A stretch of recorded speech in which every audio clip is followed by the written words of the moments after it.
Pernah nggak sih Anda bertanya-tanya, kenapa ya ada kampanye kesehatan yang niatnya bagus banget, tapi kok gagal total? Nah, hari ini kita akan bongkar rahasia di baliknya. Kita akan lihat sebuah cetak biru psikologis yang luar biasa kuat. Ini bukan sekedar teori loh, tapi ini adalah kunci untuk menciptakan perubahan yang nyata dan bertahan lama. Yuk, kita mulai? Oke, jadi begini perjalanan kita hari ini. Pertama, kita bakal kenalan dulu sama otak di balik semua perilaku kita, yaitu niat. Terus kita akan bedah tuntas 3 pilar yang membangun niat itu. Kita juga akan lihat kenapa cuma ngasih edukasi itu seringkali nggak cukup. Dan yang paling seru, kita akan lihat gimana semua teori ini dipakai di lapangan untuk melawan stunting dengan hasil yang wow, mencengangkan. Jadi, apa sih jantung dari Theory of Planned Behavior ini? Semuanya itu bermuara pada satu kata yang kelihatannya simple tapi dampaknya besar banget, yaitu niat. Kita semua pasti pernah lihat kan? Poster yang keren, spanduk di mana-mana, penyuluhan yang panjang lebar di balai desa. Tapi kok ya hasilnya gitu-gitu aja? Perilaku masyarakat nggak berubah sama sekali. Kenapa ya? Nah, kegagalan-kegagalan inilah yang nunjukin satu hal. Kita butuh cara pandang yang benar-benar baru untuk memahami manusia.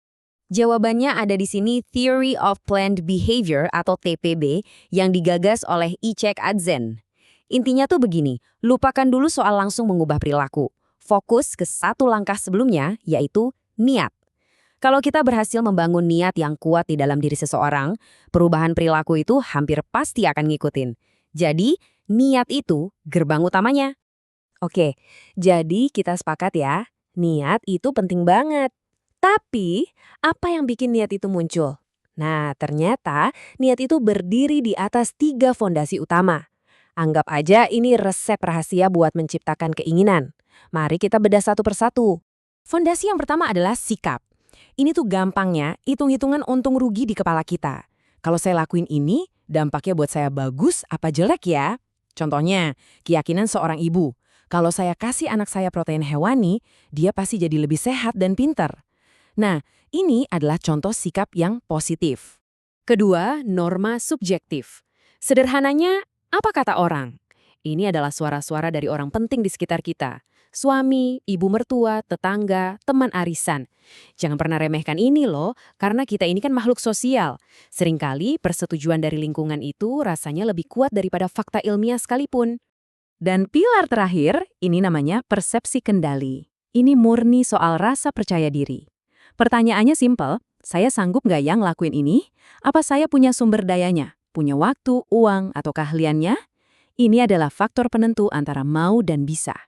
Sekarang biar lebih kebayang, kita satukan semuanya dalam contoh pencegahan stunting. Lihat ya, sikap positifnya adalah keyakinan, wah protein ini bikin anak cerdas. Normanya adalah dukungan sosial, keluarga pasti bangga lihat saya rajin ke posyandu. Dan kendalinya adalah rasa percaya diri, saya pasti bisa atur waktu. Kalau ketiga pilar ini kokoh semua, niat untuk bertindak itu bakal kuat banget. Nah, disinilah letak keajaiban TPB. Teori ini bukan cuma soal ngasih informasi atau nasihat. Teori ini bekerja lebih mirip kayak alat diagnosis dokter, dia bisa mencari tahu di mana letak masalah yang sebenarnya. Coba bandingkan deh. Kampanye tradisional itu biasanya cuma menyerang pilar pertama, yaitu sikap. Mereka pikir kalau orang dikasih tahu faktanya, masalahnya bakal selesai. Padahal, TPB memaksa kita untuk menggali lebih dalam. Jangan-jangan masalahnya bukan di sikap karena mereka tidak mau, tapi di norma karena mereka takut diomongin orang. Atau jangan-jangan masalahnya ada di kendali karena mereka merasa nggak mampu sama sekali. Oke, teorinya udah makin jelas ya. Sekarang kita masuk ke bagian yang paling seru. Gimana caranya teori yang keren ini diubah jadi sebuah cetak biru, sebuah panduan 4 langkah yang benar-benar bisa mengubah nasib anak-anak di lapangan. Prosesnya itu sangat sistematis dan rapi. Pertama, asesmen. Ini untuk mendiagnosis pilar mana yang paling lemah. Kedua, intervensi. Di sini kita merancang obat yang paling pas untuk masalahnya. Ketiga, aksi. Saatnya mendorong perubahan nyata. Dan terakhir, tentu saja evaluasi untuk melihat seberapa besar dampaknya. Coba perhatikan deh betapa spesifiknya intervensi ini.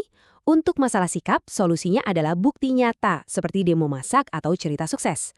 Kalau masalahnya di norma, kuncinya adalah merangkul orang-orang berpengaruh, contohnya suami dan ibu mertua. Dan untuk kendali, solusinya sangat praktis, kasih subsidi, atau ajarkan tips masak yang hemat waktu. Setiap masalah dijawab dengan solusi yang super tepat sasaran. Dengerin deh kalimat ini. Kelihatannya sederhana ya, tapi ini adalah contoh yang brilian banget dari rekayasa sosial yang positif.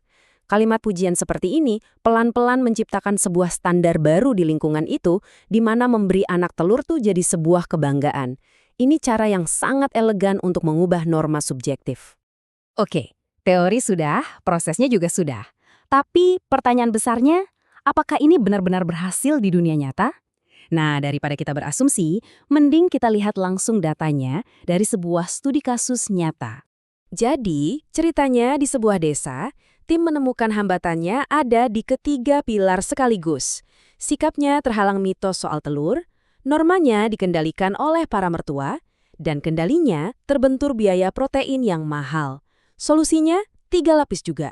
Dokter didatangkan untuk pilar sikap, sesi khusus dibuat untuk pilar norma, dan koperasi digandeng untuk pilar kendali.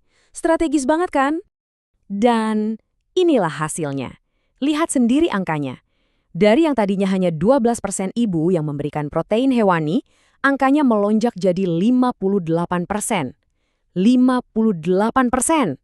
Ini bukan kebetulan, ini bukan sihir.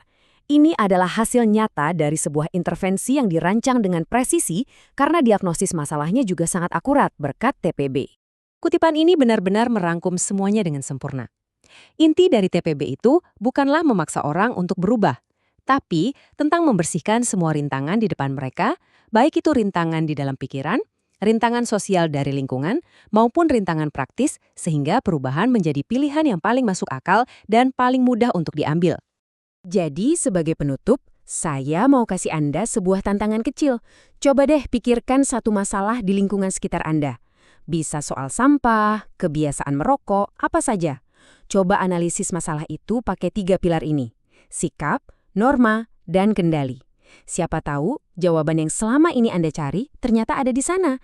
Terima kasih sudah menyimak, sampai jumpa di pembahasan berikutnya.